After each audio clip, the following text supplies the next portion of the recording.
Aspirants, कैसे हैं aspirants? आशा करता हूं कि सभी स्वस्थ होंगे। एस्पिरेंट्स, आपका अपने यूट्यूब चैनल पर स्वागत है। एस्पिरेंट, आज मैं एसएससी जीडी का प्रैक्टिस सेट नंबर 2 लेकर आया हूं, जिसके अंतर्गत वही केजीएस का पोर्शन दिया गया है। तो आज का क्वेश्चन स्टार्ट करते हैं।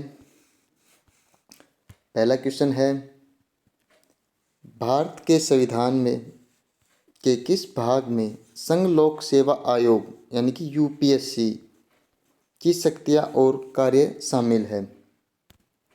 एस्पिरेंट्स, आप आंसर देने की कोशिश करें और जिनको आंसर पता है वो कमेंट करें।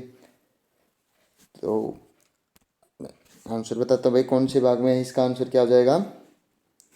भाग नंबर 14, जो कि फोर्थ आंसर हो जाएगा भाई। जो यूपीएससी के 12 अनुच्छेद 315 से लेकर 323 तक दिया गया है, 315 से लेकर 323 तक दिया गया है। और अब इसमें देखो ऑप्शंस दे रखे हैं। भाग नंबर 17 दे रखा है, इसके अंतर्गत क्या दिया गया? इसमें राजभाषा दी गई है। और भाग 15 के अंतर्गत क्या दिया गया है? इसमें निर्वाचन दिया गया है। और भाग 16 के अंतर्गत क्या दिया गया है? ये कुछ वर्गों को विशेष प्रावधान दिए गए हैं। अब अगले क्वेश्चन पे चलते हैं। अवध को अंग्रेजों ने खालिस्तान में मिला लिया था भाई। अवध को अंग्रेजों को अपने दिन कब कर लिया था भाई?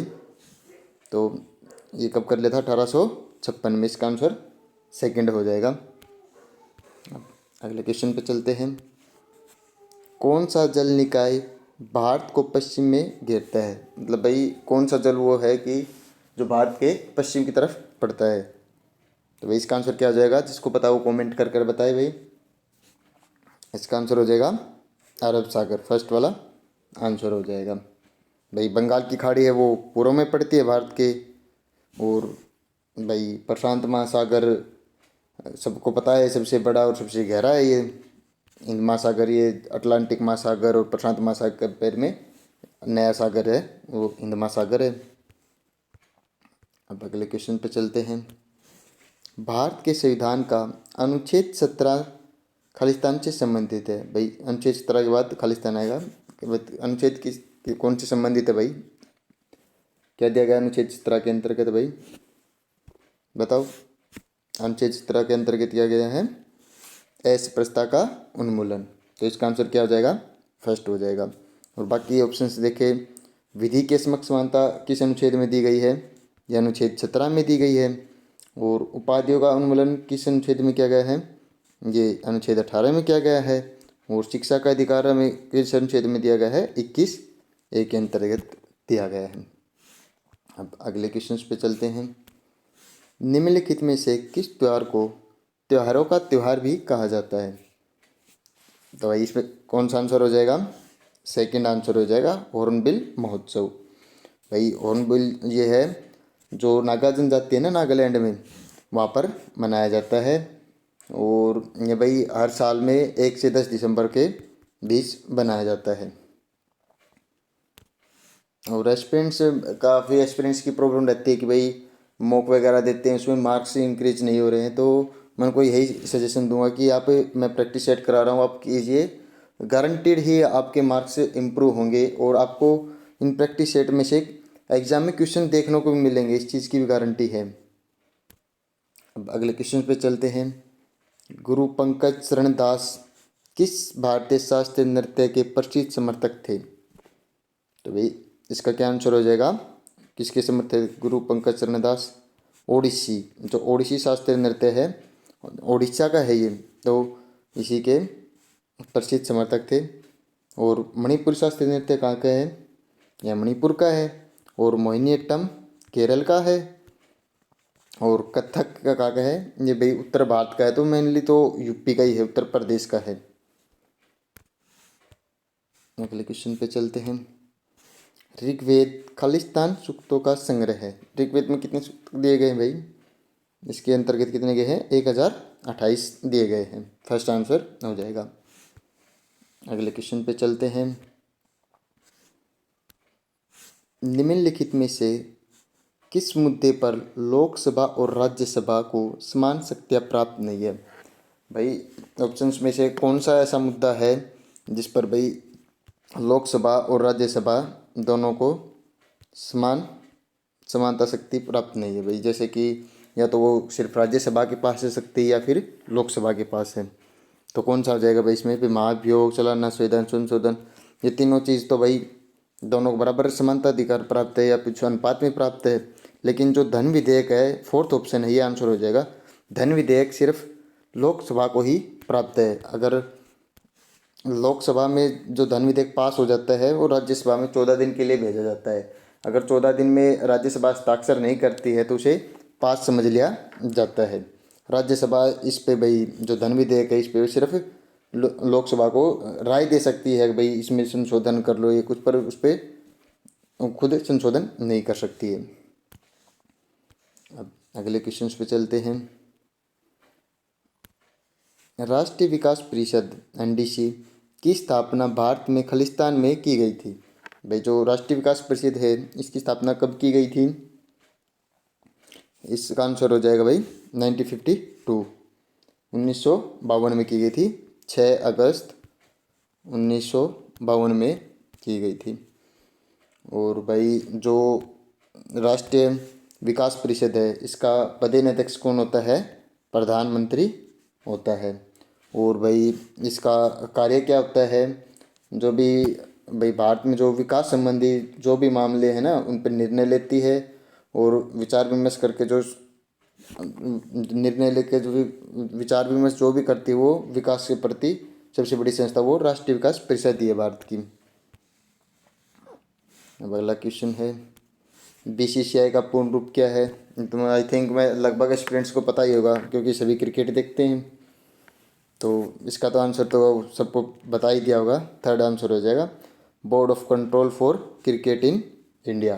थर्ड आंसर हो जाएगा भाई। दिसंबर 1928 में आईसीसी के अंतर्गत स्थापना की गई थी बीसीसीआई की। और बीसीसीआई आईपीएल भी कराती है, अब बोली भी चल रही है, सबको तो पता ही होगा इसका। तो अब अगले क्वेश्चन पे चलते हैं। उस देश की पहचान कीजिए जिसे हवाओं का देश कहा जाता है। तो भाई हवाओं का देश किसे कहा जाता है? सबको पता है, तो भाई डेनमार्क को कहा जाता है क्योंकि यहाँ पर पवन ऊर्जा व्यापक रूप में है। तो फर्स्ट आंसर हो जाएगा। अब अगले क्वेश्चन पे चलते हैं। कांग्रेस और मुस्लिम लीग ने लखनऊ समझौते पर किस वर्ष हस्ताक्षर किए थे? भाई कांग्रेस और मुस्लिम लीग के बीच जो लखनऊ समझौता हुआ था कब हुआ था भाई? 1916 में, 1916 में। सेकंड आंसर हो जाएगा। और भाई इसके वैसे तो अध्यक्ष ज़्यादा इम्पोर्टेंट नहीं है लेकिन मैं फिर भी बता देता हूँ इसका अध्यक्ष कौन था। अंबिका चरण मजूमदार। अंबिका चरण मजूमदार। ज़्यादा खास इम्पोर्टेंट नहीं है लेकिन फिर भी मैंने बता दिया, याद रखना। अब अगले क्वेश्चन पे चलते हैं। व्यक्तिगत प्रयोज्य आय के संबंध में निम्नलिखित में से कौन सा सही है? तो भाई व्यक्तिगत प्रयोज्य आय होती क्या है वैसे? ये भाई व्यक्तिगत प्रयोज्य आय जो एक व्यक्ति के द्वारा जो धनराशि एकत्रित की जाती है आफ्टर टैक्स कटने के बाद, तो वो आय होती है। इसमें से कौन सा आंसर हो जाएगा भाई? इसका आंसर हो जाएगा सेकंड, व्यक्तिगत प्रयोज्य आय। व्यक्तिगत आय माइनस व्यक्तिगत कर भुगतान माइनस गैर कर भुगतान। सेकंड आंसर हो जाएगा। अगले क्वेश्चन पे चलते हैं। खालिस्तान को प्रकृति की एक कार्यात्मक इकाई के रूप में देखा जा सकता है जहाँ जीवित जीव आपस में और आसपास के भौतिक वातावरण में परस्पर अनन्य क्रियाएं करते हैं। तो भाई इसका आंसर क्या हो जाएगा? एक पारिस्थितिकी तंत्र। थर्ड आंसर हो जाएगा। अगले क्वेश्चन पे चलते हैं। भारत में यह देश एकमात्र उद्योग है, विदेश का एकमात्र उद्योग है जो मूल्य श्रृंखला यानी कच्चे माल से लेकर उच्चतम मूल्य वर्धित उत्पादों पर आत्मनिर्भर है और पूर्ण है। यहाँ किस उद्योग की बात हो रही है? तो भाई ऐसा कौन सा उद्योग है? एकमात्र वस्त्र उद्योग ही ऐसा है, तो इसका फोर्थ आंसर हो जाएगा। अब अगले क्वेश्चन पे चलते हैं। चोल काल के दौरान मुनवेदावेलन और अरेरार खालिस्तान की उपाधियाँ थी? तो भाई चोल काल को कहा गया था पहले, तो ये बताओ भाई चोल शासक। चल पहले आंसर बताता हूँ, इसका आंसर हो जाएगा अमीर जमींदार। अब चोल काल कहाँ पर चला था? यह दक्षिण भारत का शासनकाल था और इसकी स्थापना किसने की थी? विजय चोल ने की थी। विजय चोल ने स्थापना की थी। और चोल वर्तमान में कहाँ है? तमिलनाडु में है। जो तमिलनाडु का एरिया है यहाँ पर चोल संस्थापक होता था।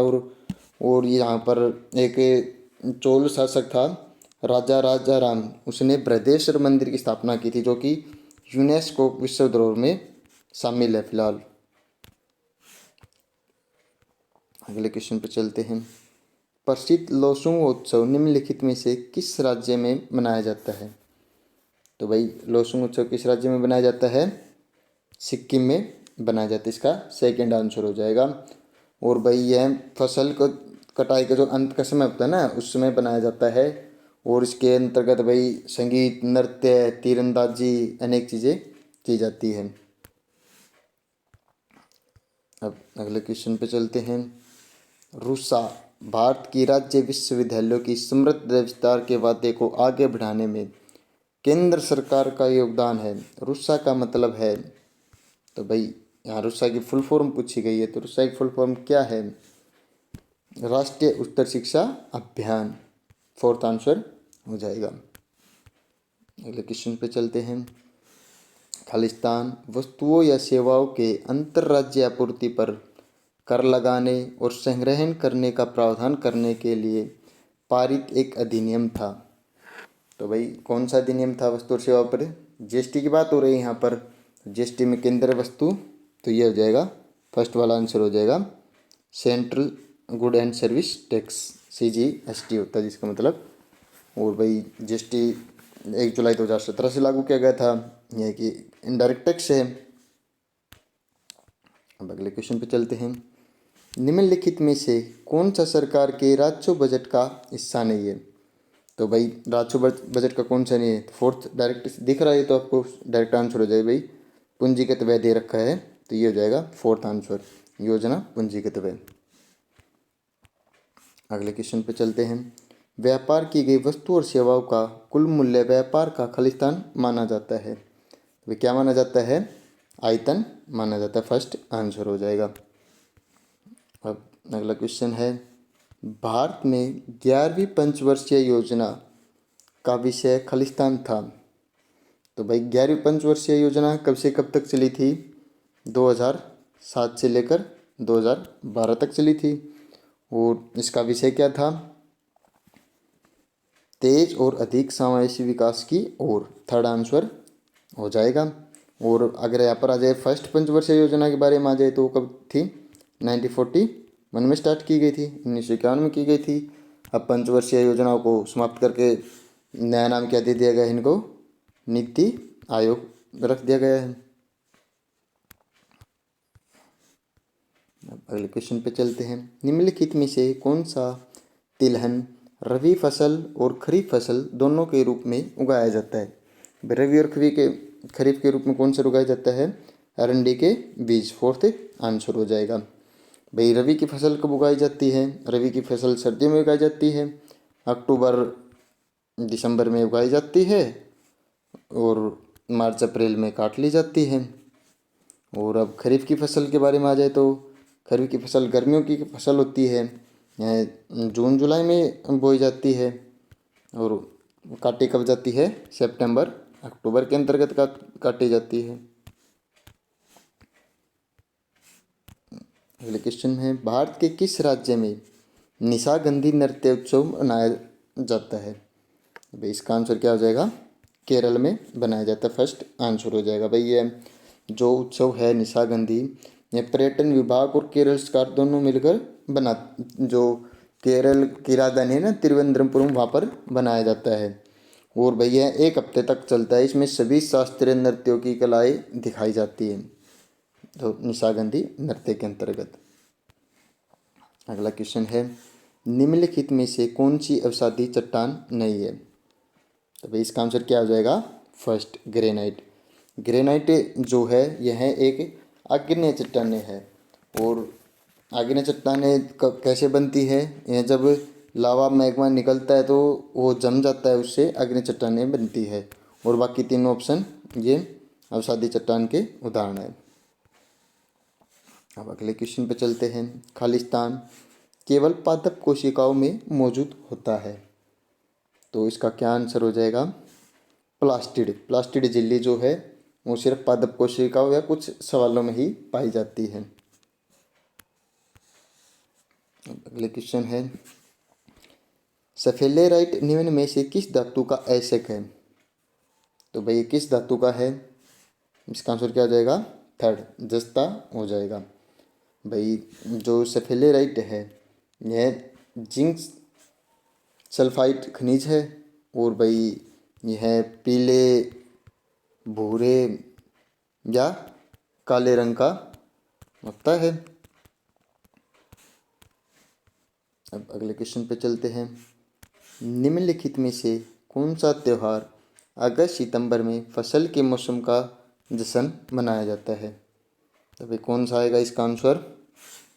ओणम हो जाएगा, फर्स्ट आंसर हो जाएगा।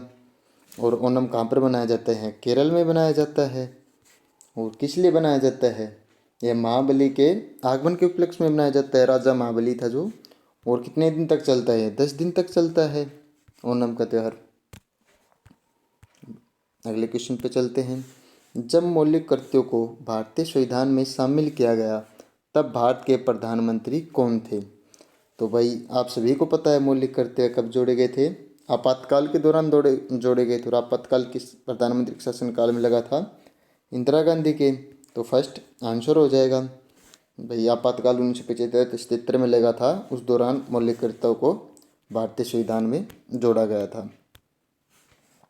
और आज का लास्ट क्वेश्चन है 13, राज्यपाल के बारे में कौन सा कथन सही नहीं है? तो भाई राज्यपाल के बारे में कौन सा नहीं दे रखा? मृत्युदंड। मृत्युदंड किसके पास होता है? ये राष्ट्रपति के पास होता है। तो सेकंड आंसर हो जाएगा इसका।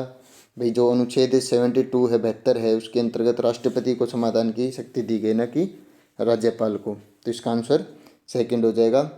तो आज के सभी क्वेश्चंस हो गए हैं। आप अपना अपना स्कोर कमेंट करके बता सकते हैं। और बाकी मैं प्रैक्टिस सेट में लेके आता रहूँगा, आप चैनल से जुड़े रहे। और डेफिनेटली ही आपके एसएससी जीडी में जीके और जीएस मार्क्स में इम्प्रूवमेंट होगा। और बाकी अगर किसी टॉपिक से रिलेटेड कोई प्रॉब्लम हो या कुछ इम्प्रूवमेंट हो, कोई डाउट हो, तो आप कमेंट करके पूछ सकते हैं। और बाकी आगे वीडियो के लिए हमारे चैनल के साथ जुड़े रहिए। अगर वीडियो पसंद आए तो लाइक शेयर कीजिए और चैनल को सब्सक्राइब कीजिए। Thank you.